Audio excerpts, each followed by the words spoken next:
नमस्कार। हिंदू धर्म का महान ग्रंथ महाभारत ज्ञान का विशाल भंडार है। इस ज्ञान के भंडार को हम महाभारत का महापर्व नामक श्रृंखला के रूप में पिरोकर आपके समक्ष लाए हैं। सीखने, समझने और जीवन को उचित दिशा में ले जाने के लिए इस ज्ञान गंगा की रचना की गई है। इस प्रयास में आपका स्वागत करते हुए मुझे हार्दिक प्रसन्नता हो रही है। इसमें मैं योगिता पंत, मार्गदर्शक, गुरु एवं हिंदू विचारक अनिल चावला जी के सम्मुख कुछ जिज्ञासाएं प्रकट करूंगी और वे समाधान करेंगे। आइए, बुद्धि और विवेक के देवता विघ्नहर्ता गणेश, देवी सरस्वती, द्वापायन कृष्ण और वासुदेव कृष्ण को सादर नमन कर इस वार्तालाप का आनंद लें। अनिल जी, बहुत बहुत स्वागत है आपका। नमस्कार। अनिल जी, पिछले प्रकरण में आपने बताया था कि धृतराष्ट्र ने अपने भ्राता और मंत्री विदुर को पांचाल देश जाने के लिए आज्ञा दी थी। अ, उसके बाद वे वहाँ गए होंगे। वहाँ जाने के बाद क्या हुआ? जैसा दरबार में तय हुआ था, गुरु द्रोण का मत भी था, भीष्म का भी था, तो ये अपने साथ विदुर अपने साथ धन, रत्न इत्यादि की बहुत सारी भेंट लेकर वहाँ पांचाल देश गए। राजा जी। द्रुपद और पांडवों के पास गए वहाँ पर। वहाँ उन्होंने सबका अभिवादन किया, जैसा एक परंपरागत होता है। और राजा द्रुपद ने भी विदुर का यथोचित अभिवादन किया, सादर सत्कार किया। दोनों ने एक दूसरे का कुशल समाचार पूछा। जी। विदुर ने भी राजा द्रुपद से सब कुशल क्षेम, सब ठीक ठाक है, आपका स्वास्थ्य ठीक है, स्वास्थ्य विषयक समाचार पूछ प्रश्न करना, ये एक परंपरा जैसे होती है। जी। फिर विदुर ने कौरवों की ओर से पांडवों, कुंती तथा द्रुपद के पुत्रों का भी अभिवादन किया। उनको जो अपने साथ रत्न लाए थे, धन लाए थे, जी। तो विवाह में जैसे भेंट देनी होती है, तो विवाह के समय तो नहीं दी थी, जी। कि वर पक्ष की तरफ से कोई भेंट आई ही नहीं थी, जी। तो वो सब भेंट वगैरह दी। सब एक सम्मान आदर सत्कार का जो तरीका होता है विवाह में पारंपरिक रूप से जी। किया। और उसके बाद जैसा कि पिछले प्रकरण में तुम्हें ध्यान होगा कि गुरु द्रोण ने कहा था कि जाके ये अवश्य कहना कि इस संबंध से सब प्रसन्न हैं। जी। तो विदुर ने कहा कि महाराज धृतराष्ट्र, भीष्म, गुरु द्रोण सबको इस संबंध से अत्यंत प्रसन्नता हुई है। महाराज धृतराष्ट्र को तो इतनी प्रसन्नता हुई है कि उन्हें राज्य प्राप्त करने से भी जितनी प्रसन्नता नहीं हुई थी, उससे भी अधिक प्रसन्नता अब हुई है। यानी वो इतने प्रसन्न हैं कि आपके साथ ये संबंध का सौभाग्य प्राप्त हुआ है। इस तरह करके सारी बात उन्होंने कही। और अंत में ये भी कहा कि समस्त कुरुवंशी जो हैं जी। पांडवों से मिलने के लिए अत्यंत उतावले हो रहे हैं, सब मिलना चाहते हैं। ये लोग दीर्घ काल से परदेश में रह रहे थे, हमारे कुल के लोग उनसे मिले नहीं हैं, जी। तो बड़ा उतावलापन है। और कुरुकुल की समस्त स्त्रियां कृष्णा को देखने को, जो सौभाग्यवती कृष्णा है यानी द्रौपदी है, द्रुपद कन्या है, जी। उसको देखने की इच्छा रखकर उसके शुभागमन की प्रतीक्षा कर रही हैं। यानी सब स्त्रियां जो है जी। वो कृष्णा की प्रतीक्षा कर रही हैं कि उसका कब शुभागमन होगा और कब हम उससे मिलेंगी। तो पुरुषों की अलग बात कही, स्त्रियों की अलग बात कही, जी। और इस तरह सारी भूमिका क्या बनाकर फिर उन्होंने कहा कि हे महाराज द्रुपद, आपसे प्रार्थना है कि आप पत्नी सहित पांडवों को हस्तिनापुर चलने के लिए शीघ्र आज्ञा दीजिए। जी। अ, जब विदुर की ये बातें सुनकर अनुरोध कहें सुनने के बाद फिर राजा द्रुपद ने क्या कहा? राजा द्रुपद ने पहली बात तो कही कि हे महाप्राज्ञ विदुर, महाप्राज्ञ यानी जो बहुत बुद्धिमान होता है उसको महाप्राज्ञ कहा जाता है। जी। हे महाप्राज्ञ विदुर जी, आपने जो सब कुछ कहा है बिल्कुल ठीक है, मैं उससे पूरी तरह सहमत हूं। मुझे भी ये संबंध हो जाने से अत्यंत प्रसन्नता हुई है, महान हर्ष हुआ है। और जहां तक ये आपने कहा कि पांडवों का अपने नगर में जाने की जो बात कही, जी। ये भी उचित है कि उन्हें अपने नगर में जाना चाहिए। लेकिन मैं इन्हें अपने मुख से ये कैसे कहूं कि आप यहां से जाओ, ये कहना उचित नहीं होगा। जी। ये पांचों भाई अगर जाना उचित समझे, जी। अगर इन्हें लगता है, और यदि इनके हितैषी धर्मज्ञ बलराम और कृष्ण को ऐसा लगता है कि पांडवों का वहां जाना उचित है, तो ये अवश्य जाए। अर्थात मैं आज्ञा नहीं दे रहा हूं, जी। इनका मन है और इनके हितैषी जी। अगर कहें तो ये अवश्य जाएं। ये उन्होंने जैसे कहा तो इस पर युधिष्ठिर जी। बोले, राजन, हम सब अपने सेवकों सहित, अपने हर सब कुछ सहित आपके अधीन है, सदा आपके ही अधीन है। आप प्रसन्नता पूर्वक जैसा कहेंगे वैसा हम करेंगे। अर्थात उन्होंने बात पूरी तरह राजा द्रुपद के पर डाल दी। डाल दी। वासुदेव कृष्ण का नाम लिया गया था, जी। वो वहीं उपस्थित थे। उन्होंने जरूर बात कही। उन्होंने कहा कि मुझे तो इनका जाना ही ठीक जान पड़ता है, जी। इन्हें हस्तिनापुर जाना चाहिए। अथवा यदि ये नहीं तो बाकी आप सब धर्मों के ज्ञाता महाराज द्रुपद जैसा उचित समझे वैसा करें। तो उन्होंने अपना मत भी दे दिया जी। और महाराज की इज्जत भी रख ली। जी। तो इस पर द्रुपद बोले कि वीरवर, पुरुषोत्तम कृष्ण जो कर्तव्य उचित समझते हैं, निश्चय ही वही मेरी भी सम्मति है, मैं भी उससे सहमत हूं। जी। महाभाग कुंती पुत्र जैसे मेरे अपने हैं, वैसे ही वासुदेव के लिए भी आत्मीय और प्रिय है।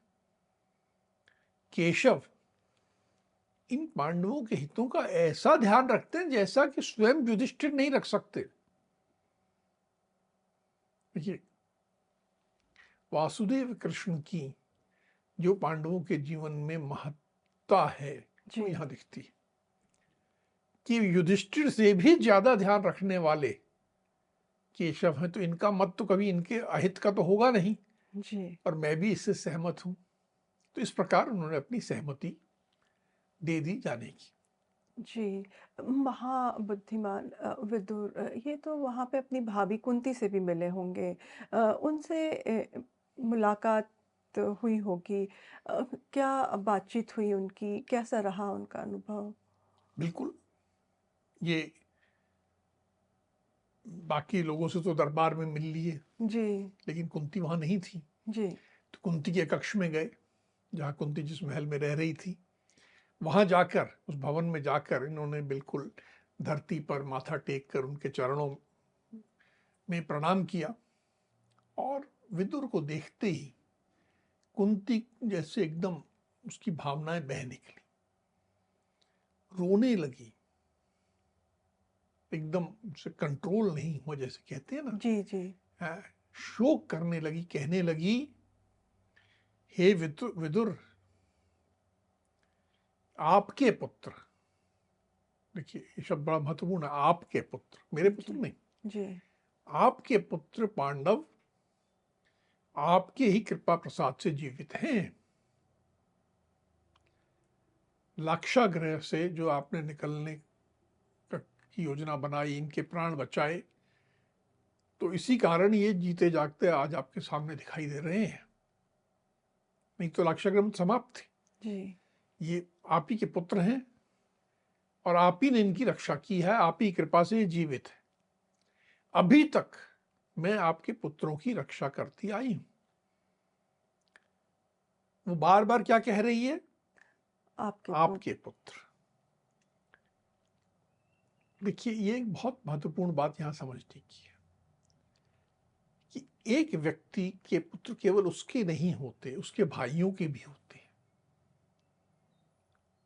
तो पांडु के पुत्र धृतराष्ट्र के भी पुत्र थे और विदुर के भी पुत्र थे।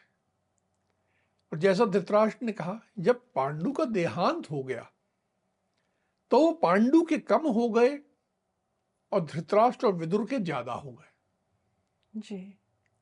तो इसी बात को रेखांकित करते हुए वो बार बार कहती है कि अभी तक मैं आपके पुत्रों की रक्षा करते आई हूं, मैं इनके साथ इसीलिए चल रही हूं, जी। लेकिन इसके बाद क्या करना मुझे नहीं मालूम। अब आप ही जो कुछ करें, आप ही सब जानो, आपके पुत्र हैं, आप संभालो, मुझे कुछ नहीं मालूम, जी। अपने पुत्रों को आप संभालो। विदुर ने उन्हें पुनः प्रणाम किया और कहा, हे यदुकुल नंदिनी। यदुकुल नंदिनी, जी। वो यादवों के कुल से थी, जी। तो यदुकुल नंदिनी यानी यदुकुल की पुत्री।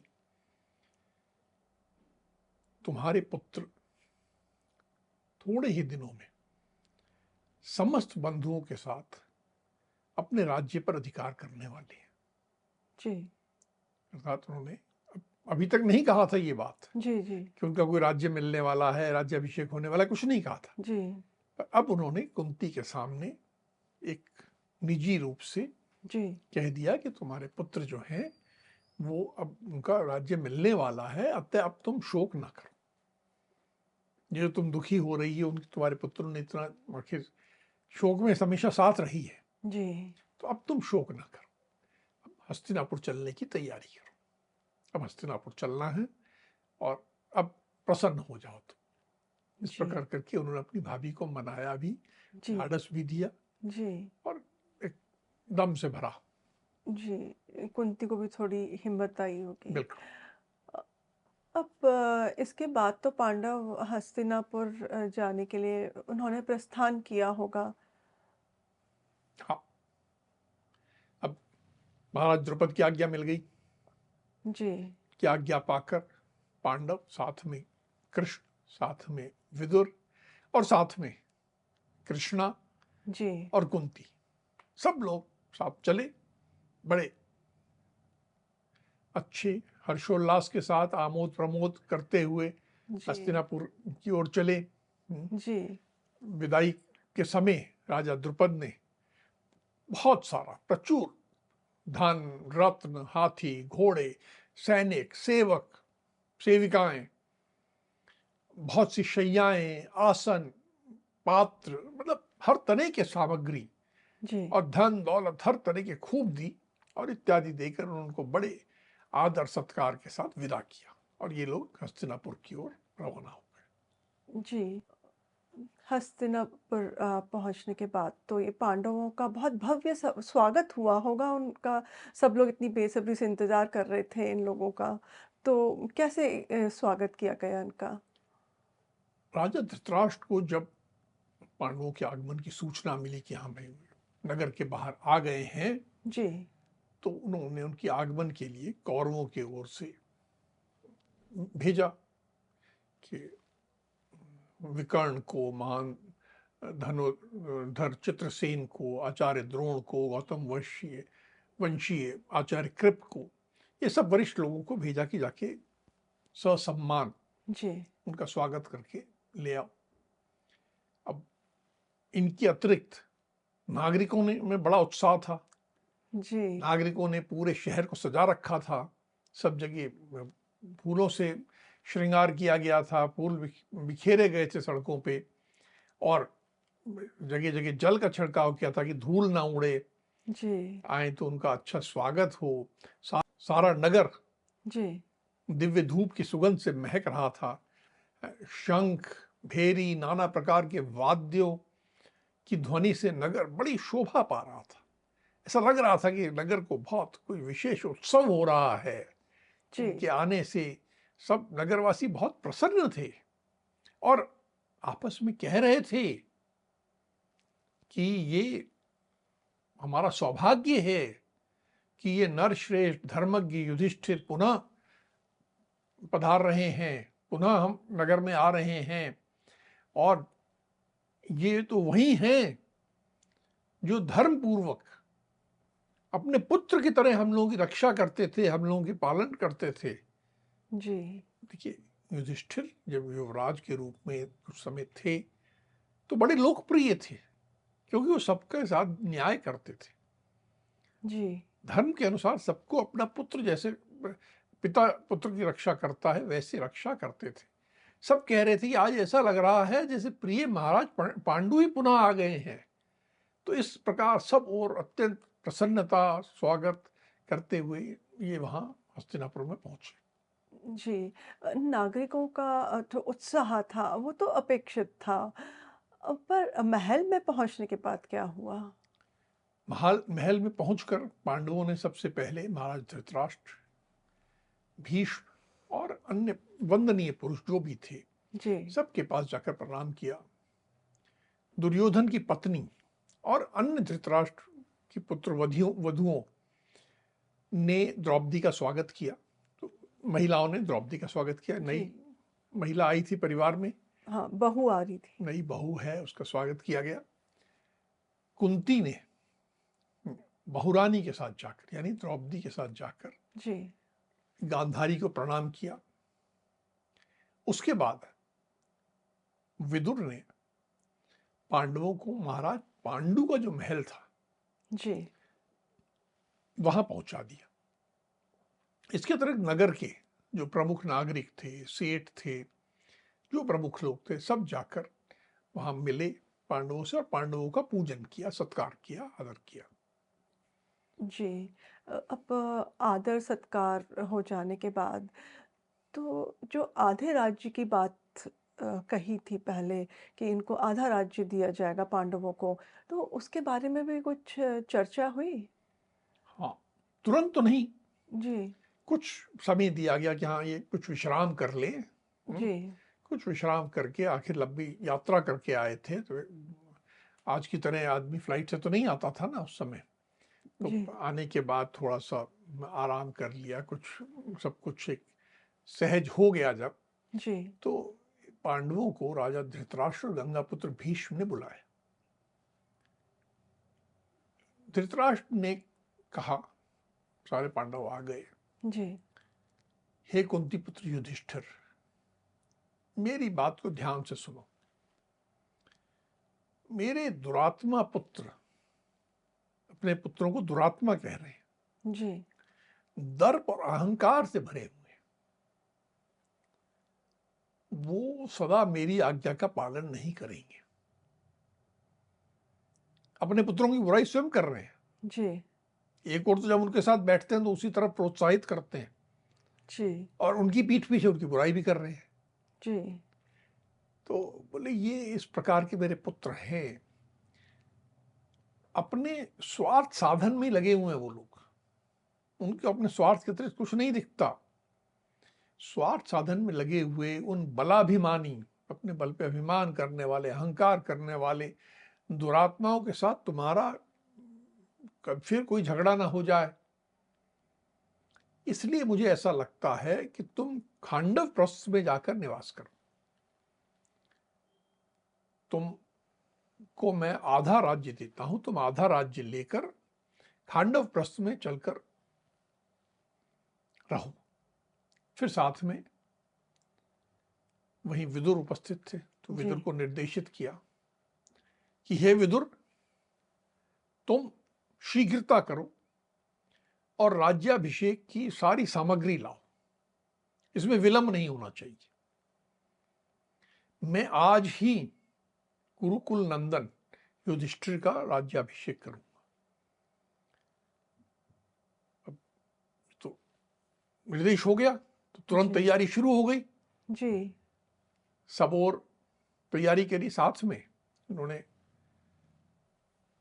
धृतराष्ट्र ने और निर्देशित किया कि वेद वेत्रा ब्राह्मणों में श्रेष्ठ ब्राह्मण जितने हैं उन्हें बुलाइए, जी। नगर के सभी प्रमुख व्यापारी जो हैं उन्हें बुलाइए, प्रजा वर्ग के लोग और जितने विशेषकर हमारे बंधु बांधव हैं उन सबको बुलाया जाए।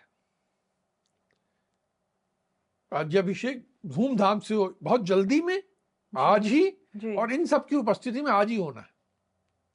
उनको मन में कहीं शंका होगी कि मेरे पुत्र फिर कहीं कुछ बिल्कुल। षड्यंत्र ना रचते कुछ। वो शंका देखिए सबके मन में थी। जी। साथ में उन्होंने ये भी कहा कि राजा पांडु ने मुझे अपना राज्य देकर जो उपकार किया है उसका बदला इसी से पूर्ण होगा कि मैं युधिष्ठिर का राज्याभिषेक कर दूं। वहां उपस्थित भीष्म, गुरु द्रोण, आचार्य कृप तथा विदुर सबने साधु साधु कहकर इस बात का समर्थन किया। जी। वहीं पर वासुदेव कृष्ण भी उपस्थित थे। जी। उन्होंने कहा यह विचार सर्वथा उत्तम है तथा यह निश्चित रूप से कुरु वंश का यश बढ़ाने वाला है। हे राजेंद्र, आपने जैसा कहा है आज ही जितना शीघ्र संभव हो सके इस कार्य को पूर्ण कर दीजिए। देखिए वासुदेव कृष्ण के मन में वो जो तुमने बात कही वही थी जी। कि कहीं कोई दुर्योधन की ओर से विघ्न ना आ जाए, जी। क्योंकि वो तो विघ्न करने वाले लोग हैं। जी। उनके मन पे तो सांप लौटेगा इस बात से। जी। तो इसमें विलंब ना हो, आज ही आज हो जाए जो करना है। जी। इसके बाद तो फिर कुंती पुत्र का युधिष्ठिर का राज्याभिषेक हुआ होगा। तो इसमें प्रमुख भूमिका किसने निभाई? इसमें सबसे प्रमुख भूमिका निभाने वाले थे द्वैपायन कृष्ण अर्थात महर्षि वेदव्यास। जी। अब साधारण तो वो तो वहां नहीं रहते थे, जी। अचानक प्रकट हो गए, आ गए।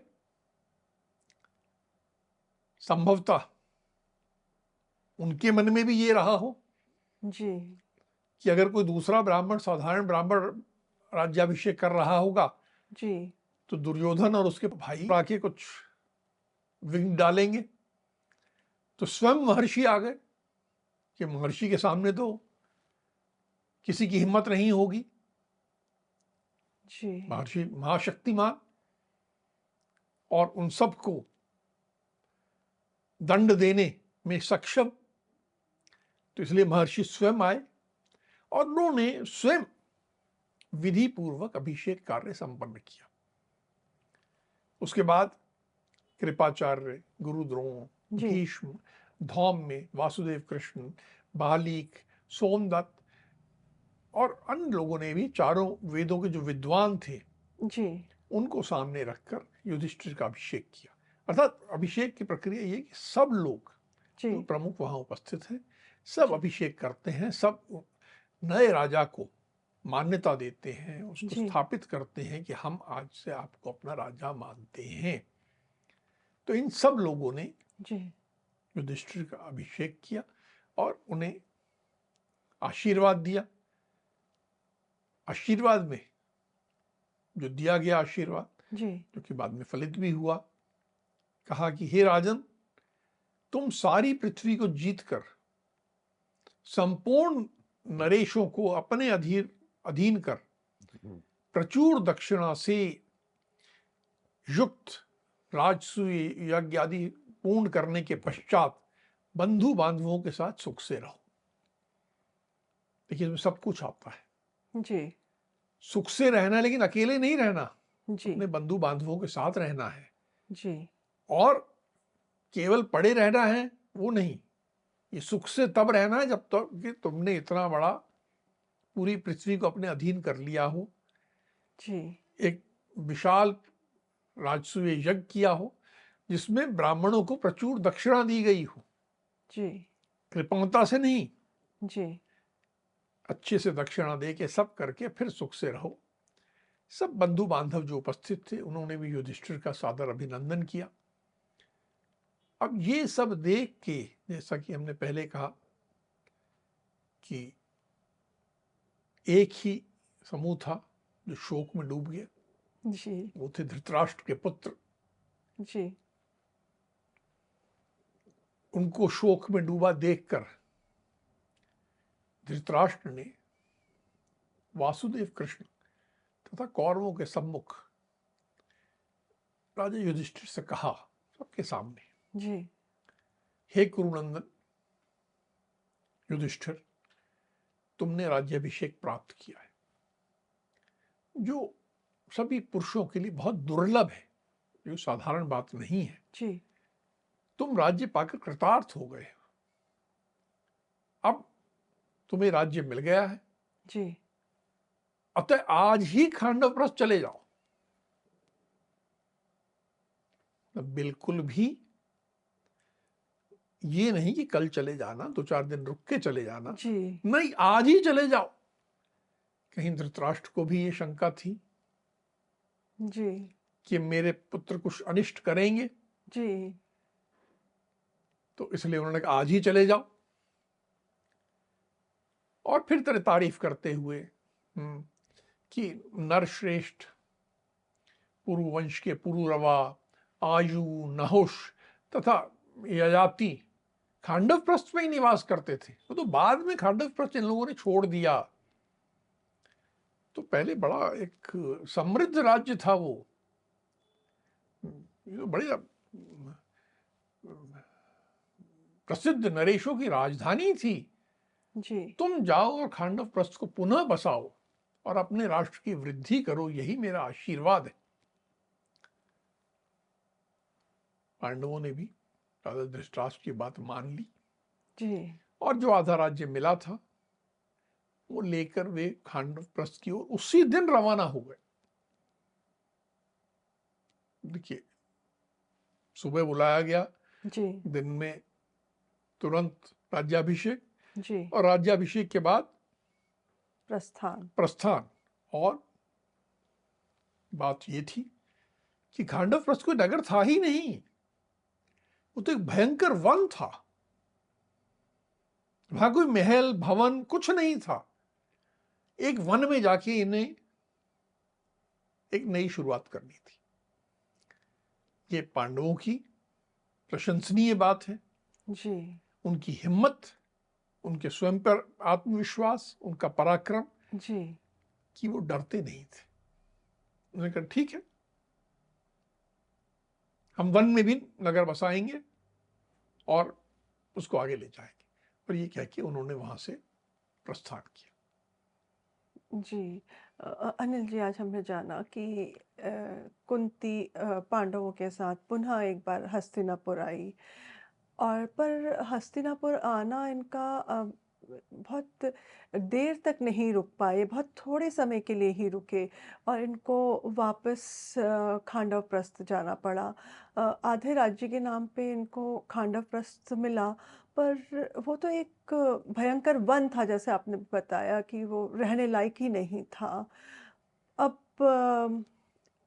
पांडव उसको कैसे अपनी राजधानी स्थापित करते हैं, खांडवप्रस्थ को, भयंकर वन को एक राजधानी में कैसे उसका निर्माण करते हैं और उस राज्य को कैसे स्थापित करते हैं, वो हम अगले प्रकरण में आपसे जानेंगे।